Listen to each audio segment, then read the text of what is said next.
Bom dia também aqui na casinha. Antes de nós cantarmos, eu queria compartilhar com vocês um texto bem rapidinho de Apocalipse. Apocalipse, capítulo 4, João tem uma visão, né, do céu, do trono do nosso Senhor Jesus.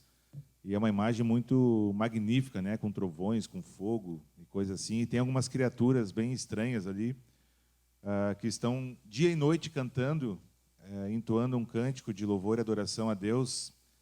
E esse canto diz assim: Santo, Santo, Santo é o Senhor, o Deus Todo-Poderoso, que era, que é e que há de vir. E esses anjos, né, esses seres celestiais estão ali diante do trono de Jesus, cantando que Santo, Santo, Santo é o seu nome. E essa primeira canção fala exatamente sobre isso, sobre como o nosso Deus é santo. E o meu convite para cada um de nós é que nós nos juntemos a esse coro celestial e cantemos a Jesus que o seu nome é santo, né? Que bom nós podemos estar diante do seu trono nessa manhã, adorando, cantando e reconhecendo a sua grandeza, a sua santidade e o seu nome que é de fato santo. Então vamos cantar juntos?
Say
quero convidar as crianças agora. As crianças que quiserem vir aqui para frente, podem vir. Nós vamos cantar uma música que fala sobre a nossa missão como cristãos, que é de compartilhar o Evangelho. Então, as crianças têm que ter uma corajosa, a primeira. Depois as outras vêm. Devagarzinho elas estão vindo. Estão vindo, estão vindo. Uma vai puxando a outra. Tá aí, Clarinha. Só a Clarinha de corajosa? O Benjamin não veio hoje. Senão estava lá já. Muito bem, essa próxima música fala sobre compartilhar. E é uma verdade que nós todos devemos viver, né? E principalmente ensinar para os nossos pequenos. Então, vamos juntos?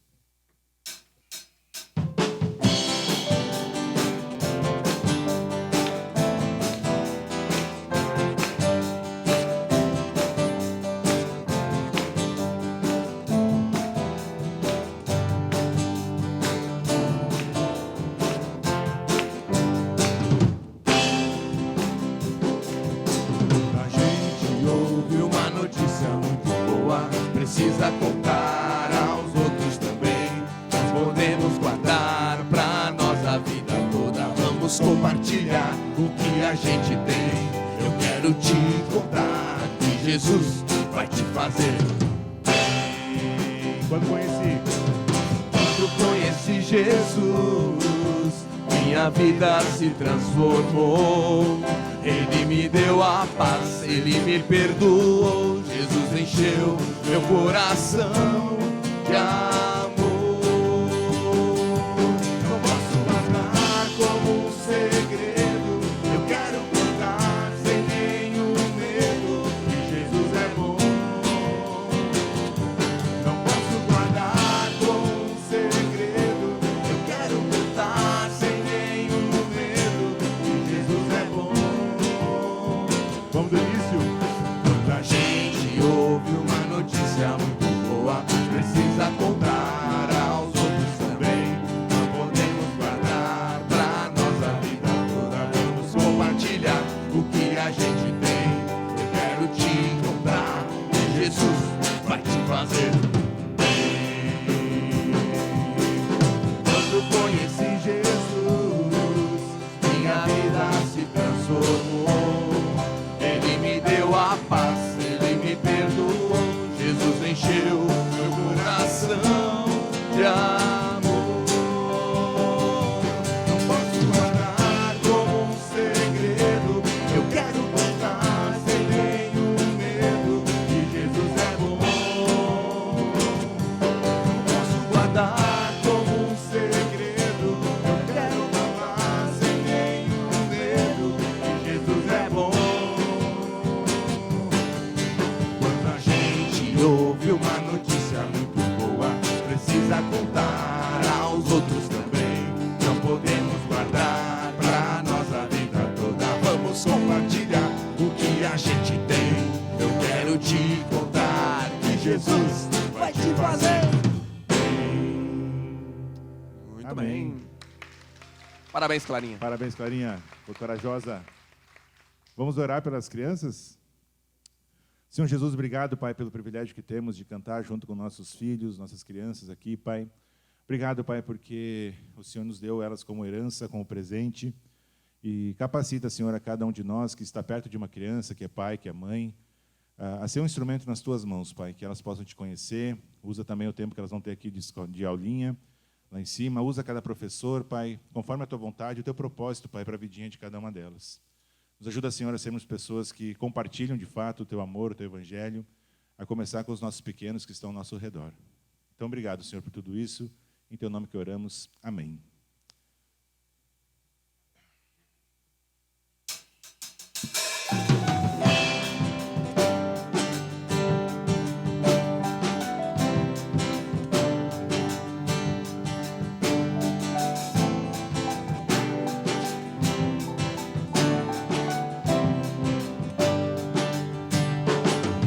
É o Teu povo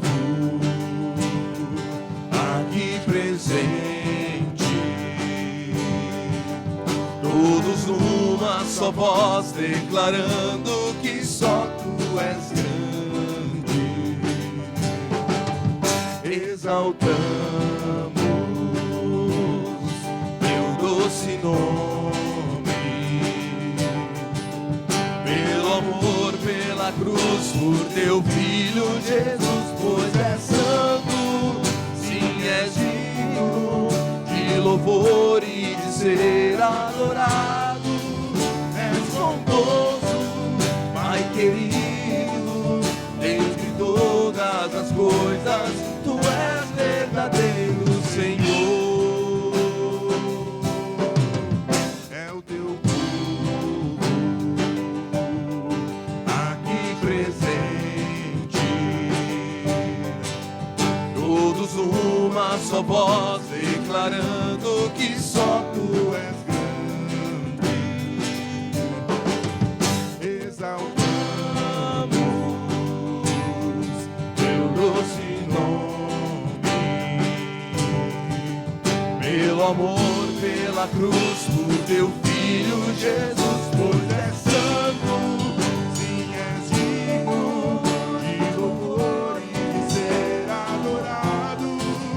És bondoso, Pai querido, dentre todas as coisas, tu és verdadeiro Senhor. Pois és santo, sim, és digno de louvor e de ser adorado. És bondoso, Pai querido, dentre todas as coisas, tu és verdadeiro Senhor.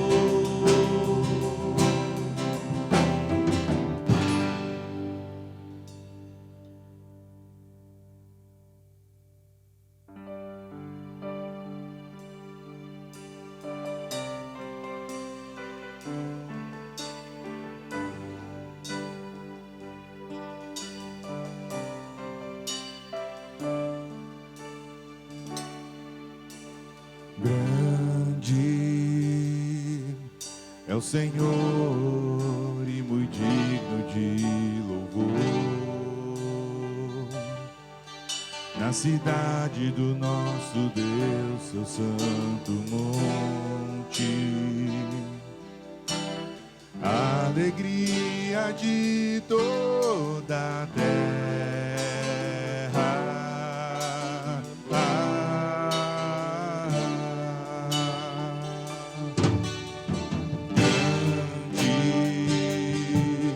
É o Senhor em quem nós temos a vitória e que nos ajuda contra o inimigo. Por isso diante dele nos prostramos.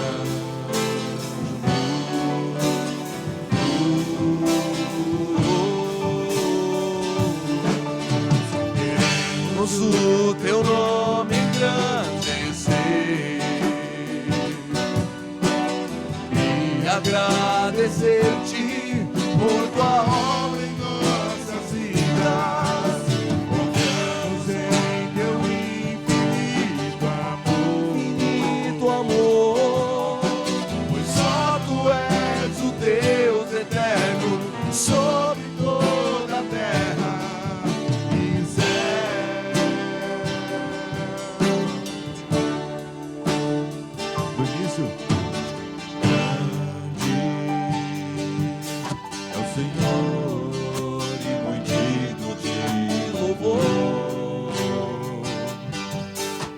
Cidade do nosso Deus, seu santo monte, a alegria de toda a terra.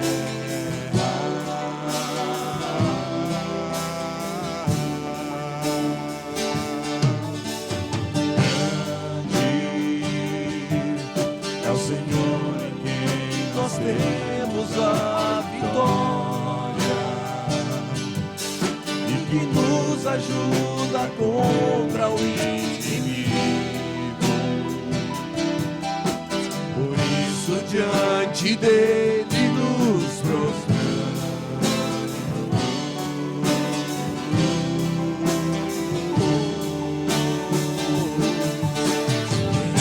Queremos o teu nome engrandecer e agradecer-te por tua obra em nossas vidas. Confiamos em teu infinito amor. Só tu és o Deus eterno sobre toda a terra. Queremos o teu nome engrandecer e agradecer-te por tua obra em nossas vidas. Confiamos em teu infinito amor. Só tu és o Deus eterno sobre toda a terra.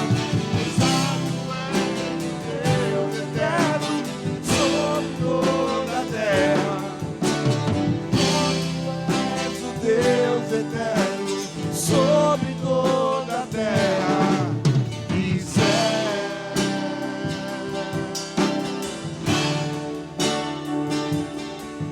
E céu. Obrigado, Senhor, por esse tempo de louvor. Obrigado, Pai, que de fato nós temos a vitória no Senhor, a vitória que o Senhor conquistou para nós na cruz. Obrigado que o Senhor é um Deus santo, como cantamos. O Senhor é um Deus grande, ao mesmo tempo um Deus íntimo, pessoal, que se permite conhecer, Pai, por cada um de nós. Obrigado, Senhor, pelo teu amor, a tua graça, a tua misericórdia sobre nossas vidas, Pai. Prepara as nossas mentes e os nossos corações para o teu tempo de palavra que teremos aqui. Usa, Pai, o Fabrício como instrumento nas tuas mãos, Senhor. Fala conosco conforme a tua vontade, Pai. Que teu Espírito Santo nos capacite a compreendermos aquilo que o Senhor tem para cada um aqui nesta manhã. Obrigado, Pai, por tudo isso. Oramos agradecidos em teu nome, Senhor. Amém. Pode sentar.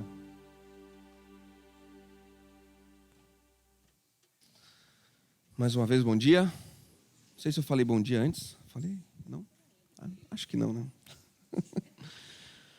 Que privilégio estar aqui nessa manhã, compartilhando com vocês um pouquinho da palavra de Deus. E a mim me coube uma parte que eu acho sensacional, que é o seguinte: finalizar a nossa série de estudos sobre o livro de Colossenses. Então já vai abrindo aí sua Bíblia, livro de Colossenses, último capítulo, é o que a gente vai ler hoje de manhã. E eu gosto muito de ler. Gosto de ler diversos tipos de livros, eu gosto bastante. E tem uma parte do livro que eu acho uma das partes mais legais do livro. Sabe qual que é? As últimas palavras do livro. Quando eu fico na expectativa, sabe, quando vai acabar o livro, que eu fico pensando assim: o autor, ele escreveu aquilo tudo, contou histórias, ele desenrolou o texto, e chega na hora dele se despedir. Chega na hora dele falar as últimas palavras, e eu fico imaginando que é que nem como se fosse um aviãozinho de papel, que nesse aqui que eu estou fazendo aqui.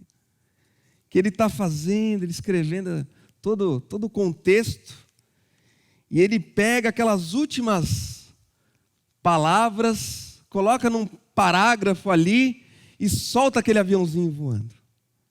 E aquele aviãozinho vai de encontro ao seu destinatário. E depois que sai da mão do autor, ele não tem mais controle sobre o aviãozinho, né? Ele vai e vai aterrissar lá no coração. E a mim me coube, o Olavo me pediu para compartilhar o estudo hoje, me coube justamente o finalzinho ali da série de Colossenses, quando Paulo está terminando esse livro. E a mensagem hoje, o título é meio estranho. É o seguinte: a garrafa d'água, o parafuso e a linha de costura. Esse é o título da mensagem. O que será que esses três elementos têm a ver um com o outro? Sobre isso que a gente vai ver hoje. Deixa o aviãozinho aqui que depois a gente usa ele de novo. Vamos retomar um pouquinho do que aconteceu em Colossenses? Desde o dia 3/4, Olavo deu a primeira mensagem que abriu ali essa carta aos Colossenses, explicando, nos contextualizando a respeito do que Paulo passa para aquelas pessoas que moravam na cidade de Colossos. E uma das coisas que estava acontecendo ali na cidade de Colossos era o seguinte: havia um evangelho, a mensagem que havia sido pregado a princípio por Epáfras, que é o fundador dessa igreja em Colossos, ela estava sendo uma mensagem meio misturada. A igreja era formada um pouco de judeus, gregos, até os frígios, que era um povo ali da Frígia, né? Na Ásia Menor. E o que acontecia com aquele povo? Eles começaram bem, começaram a se reunir, mas falsos líderes começaram a se levantar no meio daquele povo. E os ensinamentos já não eram mais aquele ensinamento puro que eles tinham recebido lá do começo. Uns outros conceitos estavam maculando, estavam distorcendo a realidade do evangelho. Por exemplo, cerimonialismo, comida, bebidas, festas religiosas, voltando um pouco para aquilo que era a tradição judaica do povo. Eles estavam pregando que isso aí era preciso. O asceticismo, não manuseie, não prove, não toque.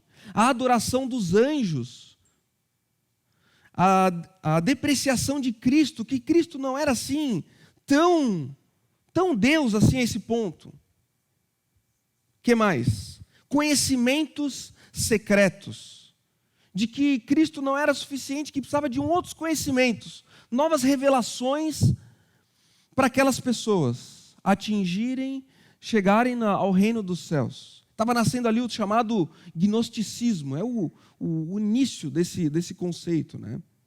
E uma dependência da sabedoria e tradição humana para embasar aquilo que aquelas pessoas estavam vivenciando na sua experiência com Deus.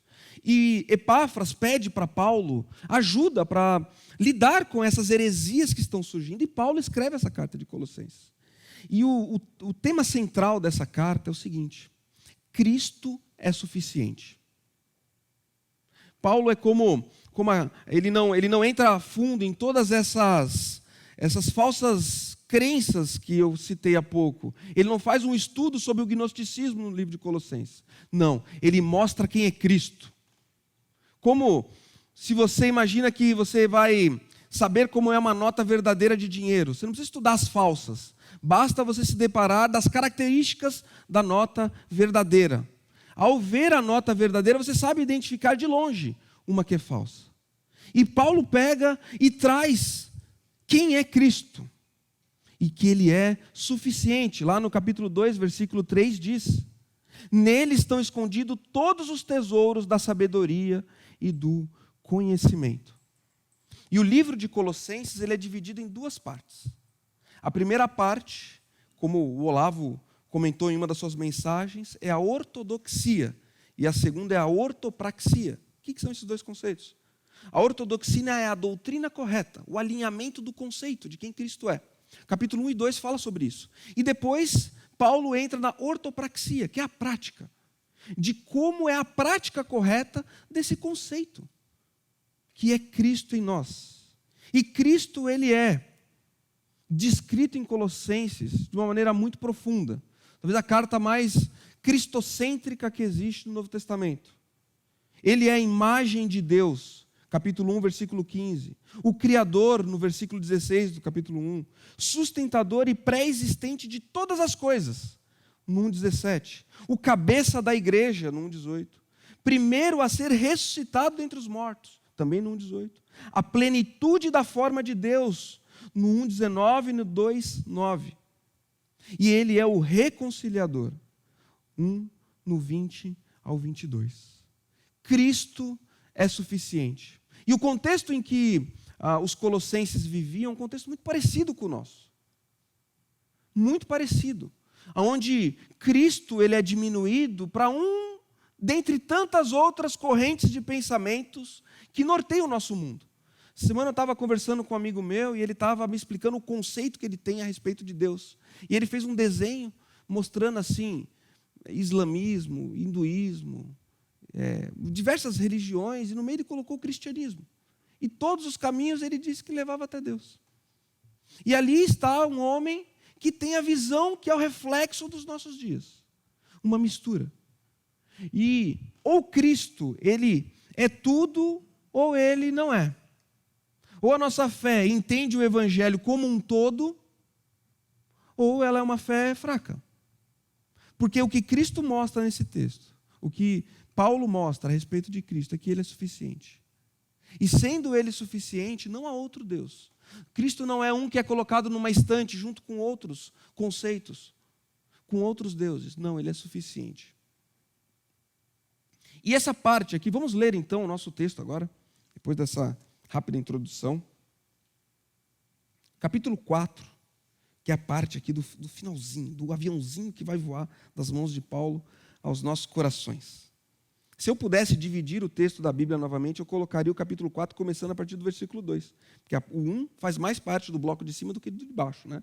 Mas foi explicado já o versículo 1 na mensagem semana passada do Tiesco. E agora nós vamos entrar aqui no versículo 2. Diz o seguinte: dediquem-se à oração. Estejam alertas e sejam agradecidos.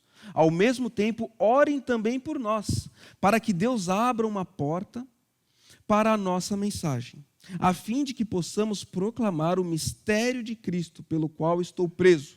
Orem para que eu possa manifestá-lo abertamente, como me cumpre fazê-lo. Sejam sábios no procedimento para com os de fora. Aproveitem ao máximo todas as oportunidades. O seu falar seja sempre agradável e temperado com sal, para que saibam como responder a cada um. Tíquico lhes informará todas as coisas a meu respeito. Ele é o irmão amado, ministro fiel e cooperador no serviço do Senhor. Eu envio a vocês precisamente com o propósito de que saibam de tudo o que passa conosco e para que ele lhes fortaleça o coração. Ele irá com Onésimo, fiel e amado irmão, que é um de vocês. Eles irão contar-lhes tudo o que está acontecendo aqui. Aristarco, meu companheiro de prisão, envia-lhes saudações, bem como Marcos, primo de Barnabé. Vocês receberam as instruções a respeito de Marcos, e se ele for visitá-los, recebam-no. Jesus, chamado Justo, também envia saudações. Estes são os únicos da circuncisão que são meus cooperadores em favor do reino de Deus. Eles têm sido uma fonte de ânimo para mim. Epáfras, que é um de vocês e servo de Cristo Jesus, envia saudações. Ele está sempre batalhando por vocês em oração, para que, como pessoas maduras e plenamente convictas, continuem firmes em toda a vontade de Deus. Dele dou testemunho de que se esforça muito por vocês e pelos que estão em Laodiceia e em Herápolis. Lucas, o médico amado, e Demas, enviam saudações. Saúdem os irmãos de Laodiceia, bem como Ninfa e a igreja que se reúne em sua casa. Depois que essa carta for lida entre vocês, façam também que seja lida na igreja dos Laodicenses, e que vocês igualmente leiam a carta de Laodiceia. Digam a Arquipo, cuide em cumprir o ministério que você recebeu no Senhor. Eu, Paulo, escrevo esta saudação de próprio punho. Lembrem-se das minhas algemas. A graça seja com vocês. A graça seja com vocês. Eu dividi esse texto que a gente leu em 3 partes. Primeira delas, o pedido de apoio, versículo 3 e 4. Segunda parte é o ajuste fino, os 5 e os 6. E do 7 ao 18 é o fortalecimento do time. Para que a gente, ao ler esse texto, tiramos dele aplicações para a nossa semana. Tirar dele lições para a nossa vida. Lições práticas. Mas vamos lá. Primeiro, então. Primeiro ponto, que é a ilustração que eu trago aqui, ó, a garrafa. Garrafinha de água. Que é o primeiro ponto que tem a ver com aquilo que eu falei, que é o pedido de apoio. O que acontece nesse versículo 2 e 3? Vamos ler de novo? Olha só. Dediquem-se à oração. Estejam alertas e sejam agradecidos. Ao mesmo tempo, orem também por nós, para que Deus abra uma porta para a nossa mensagem, a fim de que possamos proclamar o mistério de Cristo, pelo qual estou preso. Como eu falei no começo, Paulo ele faz uma carta profunda a respeito de Cristo, de quem Cristo é, e principalmente de como nós devemos viver. E o Tiesco falou semana passada uma passagem que me chamou muita atenção. Ele falou da responsabilidade dos maridos, das esposas, dos filhos, dos empregados, dos empregadores. Quem estava aqui semana passada? Muito bem. Ele deu um estudo muito legal. Uma das coisas que ele falou a respeito na semana passada é de que, ao falar tudo aquilo, o coração dele sentia umas certas pontadas, porque ele se sentia aquém de tudo aquilo que a palavra de Deus nos coloca. E realmente viver o cristianismo somente nas nossas forças é impossível. Só é possível viver essa ortopraxia, a vida cristã, baseado na ação do Espírito Santo em nós. Mas depois de colocar ao longo da carta dos Colossenses vários conceitos práticos, Paulo faz algo muito legal. Ele pede ajuda aos colossenses em oração. Em outras palavras, Paulo pede se coloca no mesmo patamar que os colossenses, para que os colossenses, ao olharem aquela carta e ouvirem a notícia de Paulo, não pensem, mas ele fala isso porque ele é Paulo, porque ele é um dos apóstolos. E Paulo, ele se coloca como um deles. E humildemente ele pede, gente, orem por mim. Porque Paulo sabe que viver tudo aquilo com base nas forças humanas é impossível. Somente o Espírito Santo. E a oração é fundamental para que isso aconteça. Fundamental. Oração, meus queridos. A oração é um conceito, olha só, né? É um conceito que é muito falado, muito pregado. Se a gente pegar as mensagens da Aliança Bíblica, muitas falam de oração. Muito falado, muito estudado, muito citado. E pouco vivido, e pouco praticado. Infelizmente. A oração é como se fosse a água para o nosso corpo, que nem a água para o corpo do ser humano. Todos aqui sabem da necessidade de tomar água, não sabe? Quantos aqui têm tomado pelo menos 2 litros de água por dia, regularmente? Talvez não encha uma mão.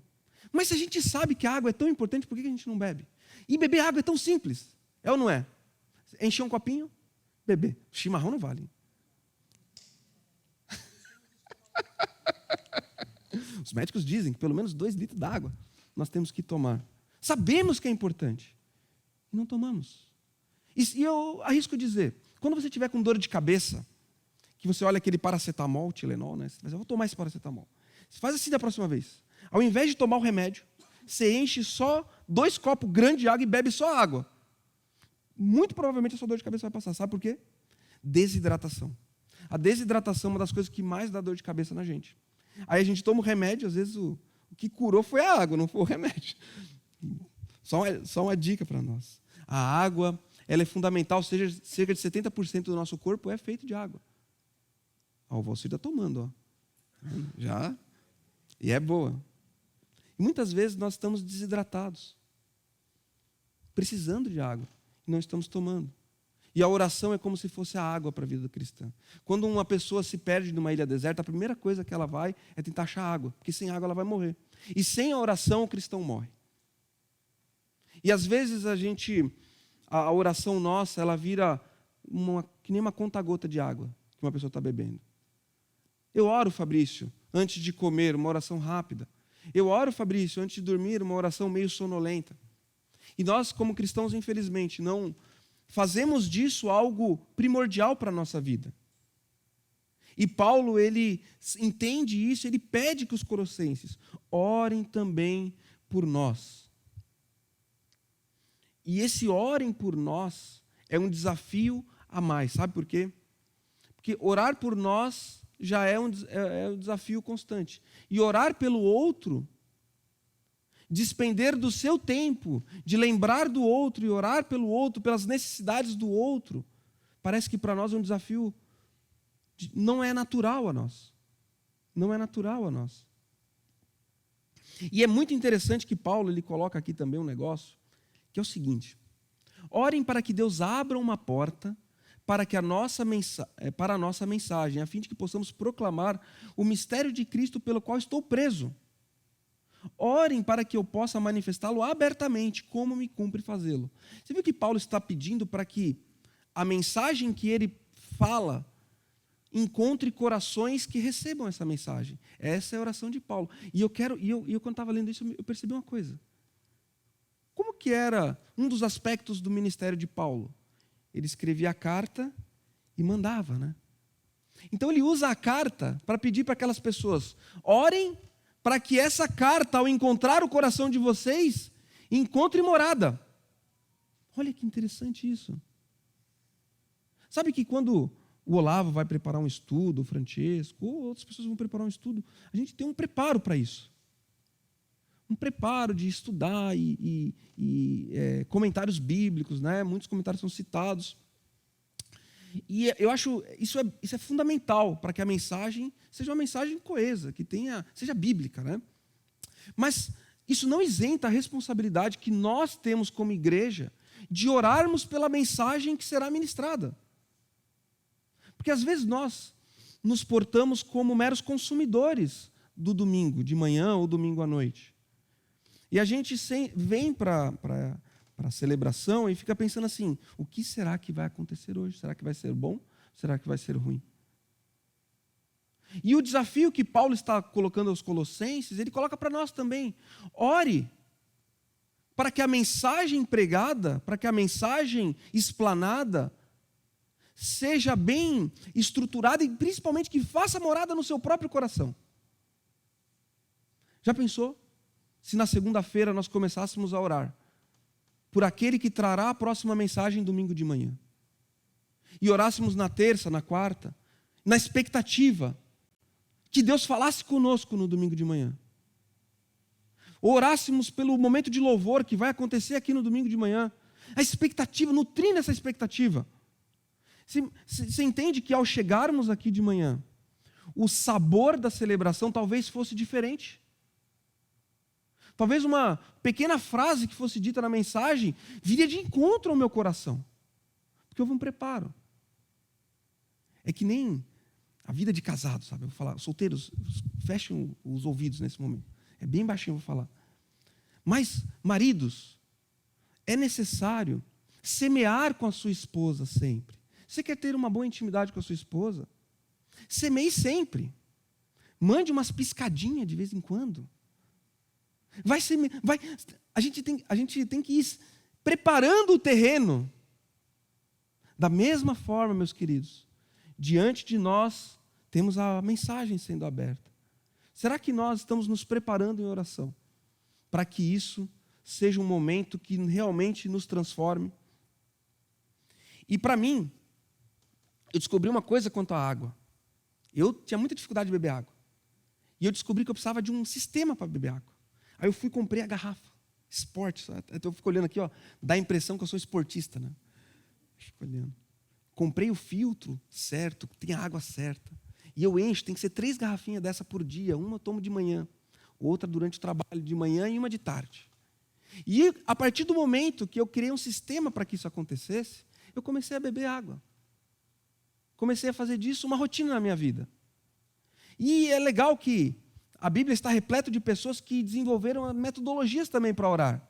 O próprio Daniel, o profeta Daniel no Antigo Testamento, diz lá no livro de Daniel que 3 vezes ao dia ele orava. 3 vezes ao dia ele se dedicava a isso.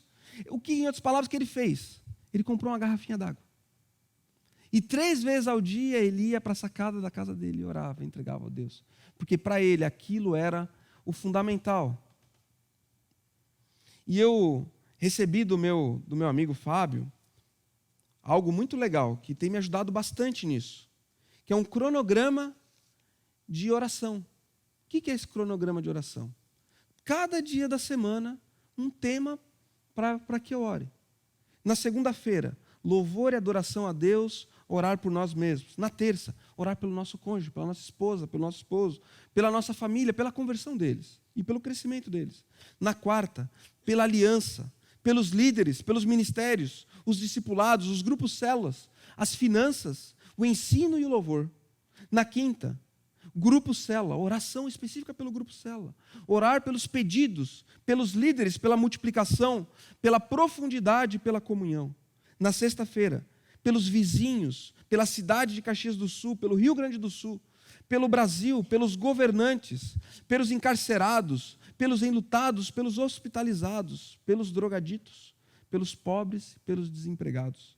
No sábado, oramos pela igreja espalhada pelo mundo, pelos missionários, os perseguidos, os imigrantes e pela volta de Cristo. E no domingo, os pedidos que aqui são citados na aliança, os nossos alvos evangelísticos, pela turma de batismo que vai se batizar e pela mensagem que será pregada.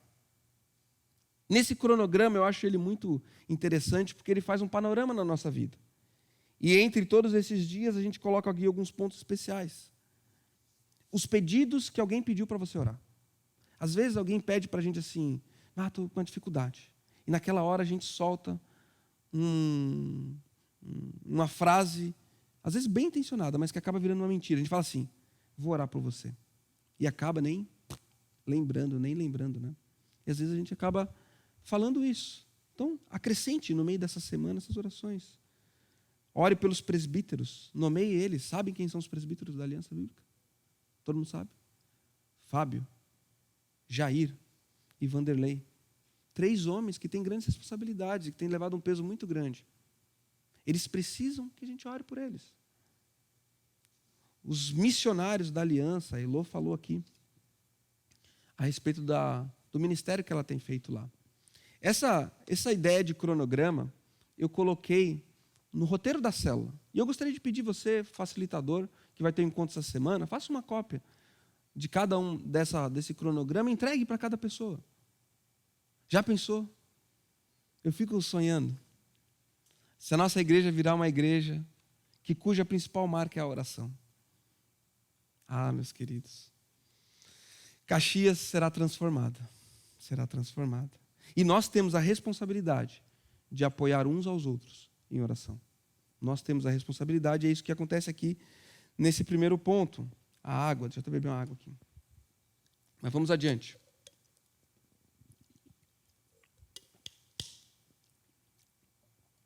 Segundo ponto, parafuso. Versículos 5 e 6 diz o seguinte: sejam sábios no procedimento para com os de fora. Aproveitem ao máximo todas as oportunidades. O seu falar seja sempre agradável e temperado com sal, para que saibam como responder a cada um. 20 anos atrás eu tinha um Fusca 1970. Então, se há 20 anos atrás ele era 1970, hoje, imagina como é que está esse Fusca, né? Já era. E tinha uma característica muito interessante no Fusca, que é quando eu dava a partida nele, ele tinha assim 1 segundo de pane elétrica. Alguém já vivenciou isso? Ele faz assim... Ele... Já viu isso acontecer? Tem carro até hoje, né? Até alguns carros fazem isso. Né? Tem aquela pane elétrica. Hoje, 20 anos depois, né? O Fusca, tadinho dele, já partiu para uma melhor, né? O apelido dele era carinhosamente chamado de bêbado.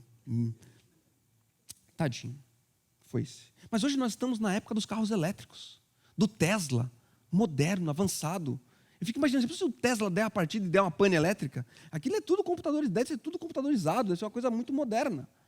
E pensar no Tesla, eu fico pensando naqueles carros de Fórmula 1. Sabe que aqueles homens que estão ali naquele cockpit, sabe quando dá aquela pausa e eles trocam pneu, tudo rápido? Aqueles caras ali são tudo gente muito, mas muito estudada. Trocam em segundos pneus e recarrega tudo. E o nível da Fórmula 1 é no nível do detalhe. O nível de ajuste que eles fazem naquele veículo é um pequeno detalhe que faz toda a diferença. O acelerador um pouquinho mais durinho, um pouquinho mais mole, faz a diferença. A aerodinâmica, eles estudam a física. A aerodinâmica, apertando os parafusos. E o que Paulo está falando aqui nesse texto tem a ver com isso. Ele está fazendo um ajuste fino na nossa vida. Ele está apertando parafusos. Apertando parafusos. Porque ele fala: sejam sábios no procedimento para com os de fora. Sejam sábios. O que é ser sábio no procedimento para com os de fora? É um ajuste fino da nossa vida, na maneira como nós vivemos. O mundo hoje está cheio de sabedoria das mais diversas. E o que Paulo está, essa palavra que ele está falando aqui da sabedoria, é o seguinte: revista-se da sabedoria do alto, não da sabedoria humana. Ser uma pessoa sábia, com bons conselhos para os outros, às vezes as pessoas podem ser sábias e nem tem a ver com a Bíblia.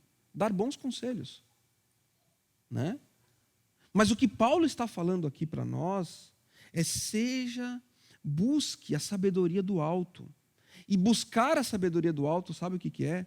Seja bíblico nas suas atitudes e nas suas palavras. As pessoas, elas não esperam perfeição nossa. Elas esperam coerência. Palavras do Olavo em uma das mensagens dele também. As pessoas não esperam que nós sejamos perfeitos. Afinal de contas, a gente sabe que todo mundo é imperfeito. Esperam coerência. E a partir do momento que as pessoas perguntam para nós a nossa maneira de viver, é importante que você fale que a sua maneira de viver é uma maneira bíblica. E que a sua vida seja uma vida bíblica. Porque isso vai atrair as pessoas de fora. Isso é ser sábio no procedimento para com os de fora. E muito importante, meus queridos, também. Essa sabedoria é uma sabedoria que conduz os de fora à porta da salvação. Porque às vezes nós queremos discipular pessoas que nem entenderam o Evangelho. Queremos que as pessoas tenham características cristãs sem serem cristãs. Primeiro passo que alguém precisa dar é se converter. A oração que Deus escuta da pessoa de fora é a oração de arrependimento, onde ela convida Cristo para entrar no coração dela. E a partir dali, Deus entra na vida daquela pessoa e começa a transformar. Mas às vezes nós queremos colocar a sabedoria bíblica para pessoas que nem entenderam o Evangelho. Então, viva a Bíblia, viva no seu casamento, na maneira como você trabalha, viva os conceitos bíblicos, isso vai atrair as pessoas. E quando as pessoas virem até você, perguntando a respeito desses procedimentos, conduza essas pessoas à porta estreita. Muitos não querem entrar pela porta estreita. Muitos só querem um conceito legalzinho para viver. Muitos só querem, às vezes, dar uma melhorada no seu casamento. Muitos, às vezes, só querem melhorar a maneira como o filho está se comportando na escola. Não querem o Deus da Bíblia. Por isso que é importante ser sábio para com os de fora. Essas três coisas. Revestir-se da sabedoria do alto, ser bíblico e conduzir as pessoas à porta da salvação. E o segundo, a continuação do versículo aqui, ela é muito legal. Aproveite ao máximo todas as oportunidades. E a gente perde muita oportunidade na nossa vida. Muitas oportunidades. Porque nós temos prioridades invertidas. Por isso que a gente perde as oportunidades.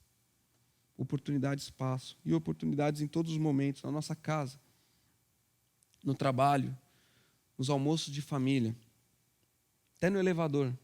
Outro dia a gente entrou no elevador, o Benjamin olhou para a mulher que estava lá dentro e falou assim: a gente vai no grupo Célula.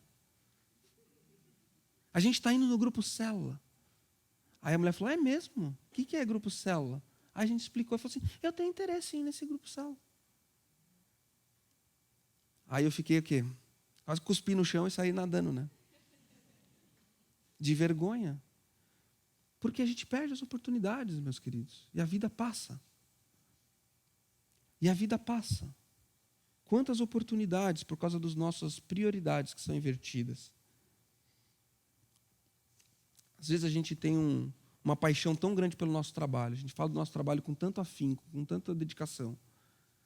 Às vezes, as coisas que são realmente importantes, a gente deixa passar a oportunidade. E ele termina aqui falando de um outro ajuste fino, que é a fala agradável, que é aquele ajuste fino. O ajuste fino, sabe por quê? Porque assim, o seu falar seja sempre agradável, versículo 6, e temperado com sal, para que saibam como responder a cada um. De nada adianta nós termos um ajuste fino, de nada adianta você ir lá num Fusca e dar um ajustezinho naquela porta ali, dá um ajustezinho, agora sim. Se o motor está fumaçando. Não adianta, concorda? De nada adianta a gente ter todo jeito para falar com as pessoas de fora, e às vezes na nossa casa a gente trata de qualquer jeito. De nada adianta a gente pintar de bons cristãos e ter coisas, pecados ocultos que a gente está guardando lá dentro. Se a gente primeiro tem que fazer a lição de casa e depois chega nesse ajuste fino. Talvez Você está vivenciando uma estagnação na sua vida espiritual.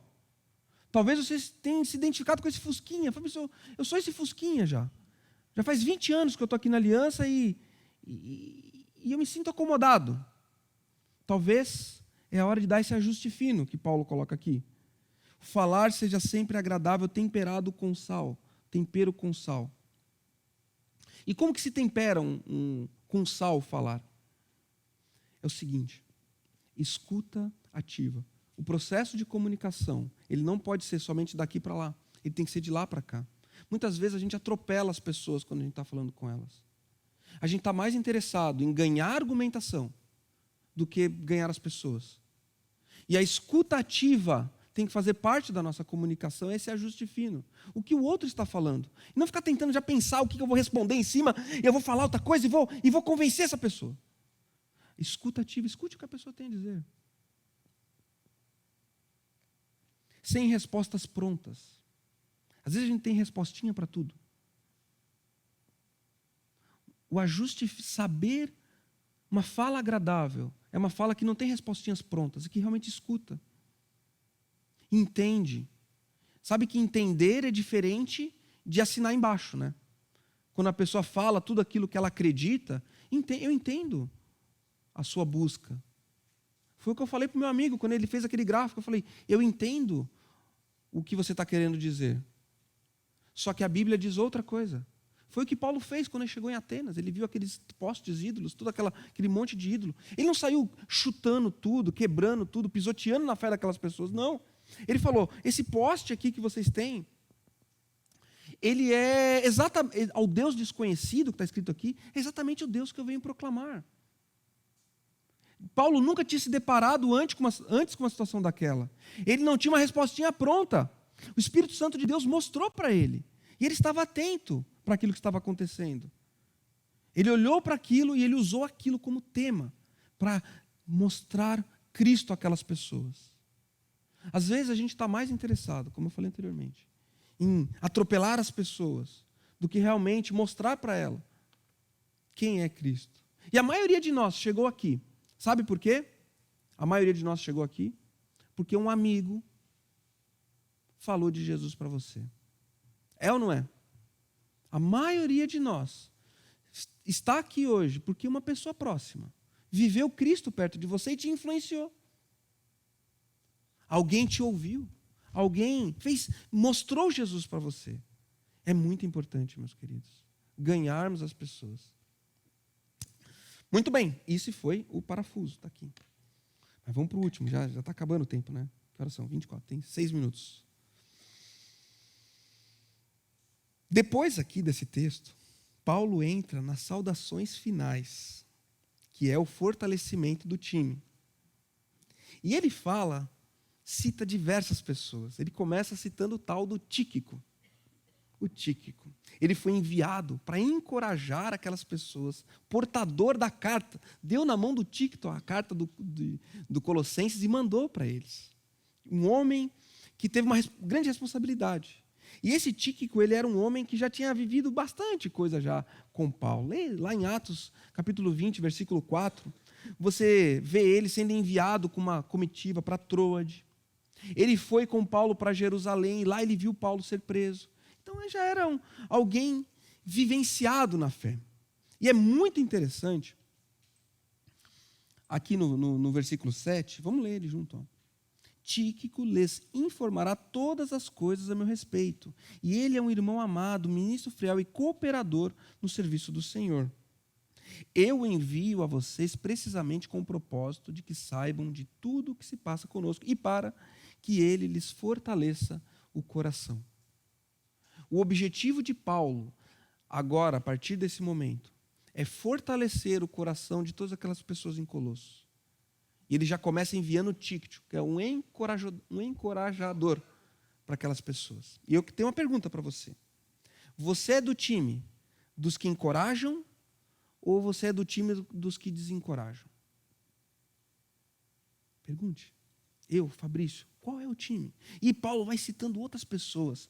Onésimo, Aristarco, Marcos, Barnabé, Jesus, chamado Justo.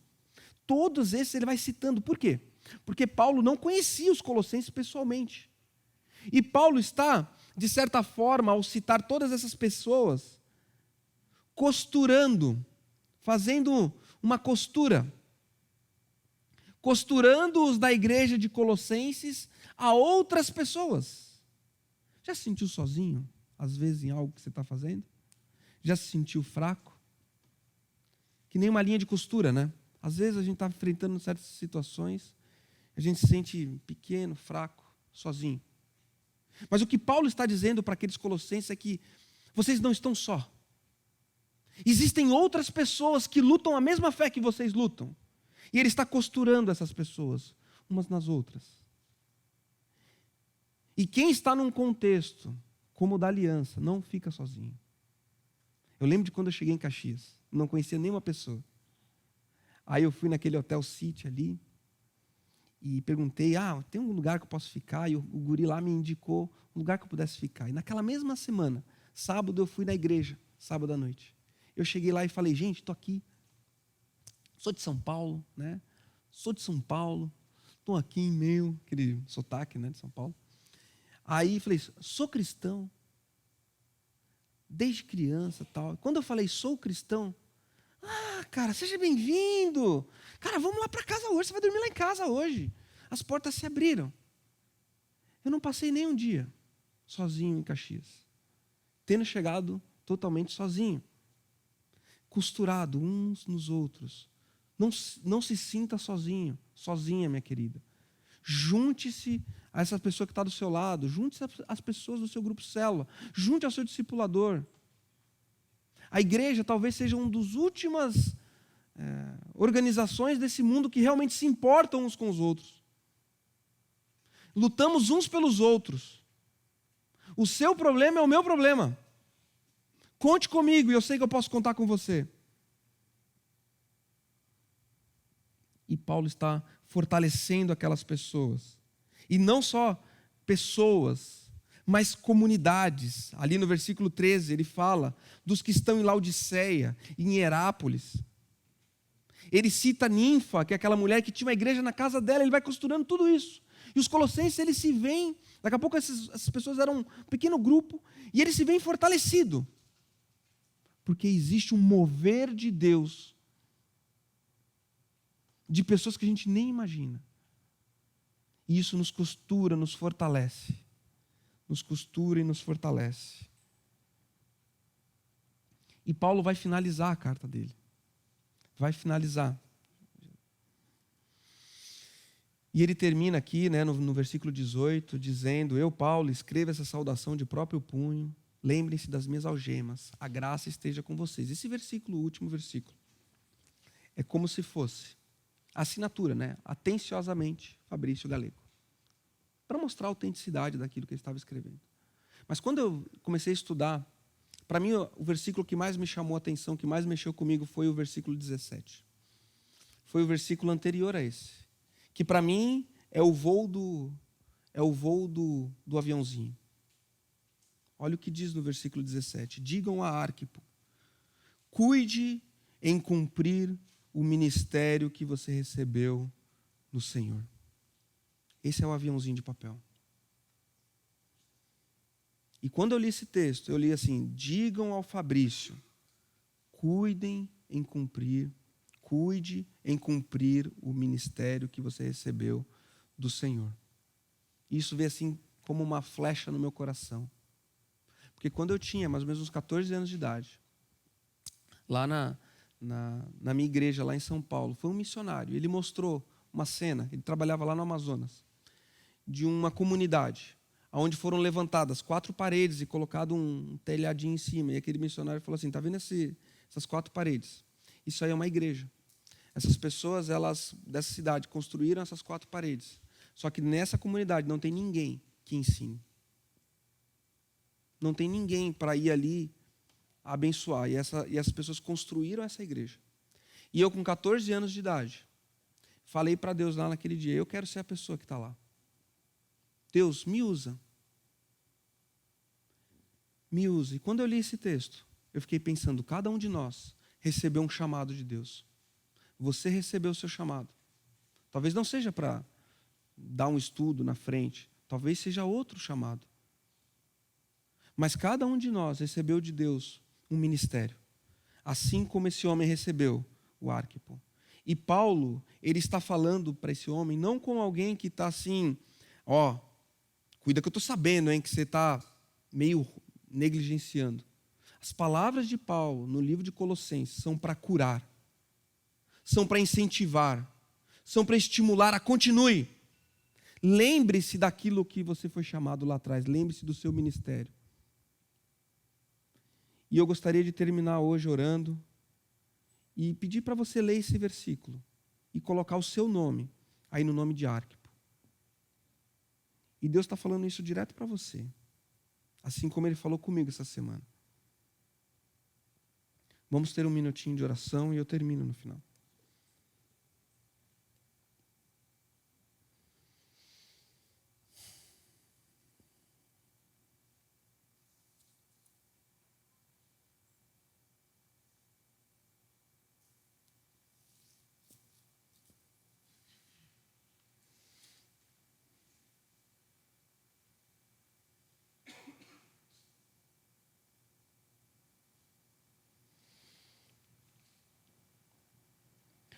Santo Deus, nosso Pai, obrigado, Pai, por essa carta aos Colossenses, ó Pai, direcionada a essas pessoas e chegou até as nossas mãos, Pai.